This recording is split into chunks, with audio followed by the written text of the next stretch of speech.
Tebrikleseniz de buladı. Ben taza maşın aldım. Kanı git. Aa. Bagara prangat tutmuşsun ama. This is the end. Hold your breath and count. Gitti mi? Yok. Dervasatda boylazdan bu maşını daha üyümdekiler bilmiydik. No maşınlıkını. Doğursam kanallar 2 gün oldu bu maşında ağlarıma. Dolan günde netik söyleşse. İşinde söylüşten indi ona köpeytiresler. Ben de şimdi mutlu 2 gün oldu. Düşünme olur mu da örtmem. Belki bu sizin için kişiye derse olsun mümkün. Ben için işaretimde dandım Ahmet.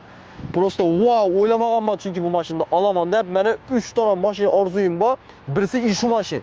79 tane resmim var. Şu maşının elinde çevirgen ben Rusya'da yürüyen vaxtım. Lakin ben bu maşını alamadım. Oylamağım ben simvoli en ahırgısını aldım. En ahırgı yılını məlumatı üçün aytamam. Bu maşında Xorazm Qaraqalpaqda həli bir dana. Sizlərə katta rəhmətim aytacaqman. Səbəbi 1,5 il oldu başlağanıma blogerçilikni.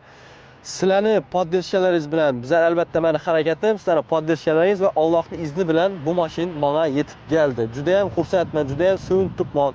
Hər biringizni qadringizni aytaman. Bilaman məni kim poddershka tutdu, bilaman kim məni arkamdan daş asıb tutdu. Любом случае hammangizga katta rahmat. Bo'lmasa mashinani ochamizmi? Yo'q, hozir ochmaymiz. Kommentariyada taxminlaringizni yoztiringlar. Xudo xolasa 2-3 kunda nov mashinligini bilib olasizlar. Go!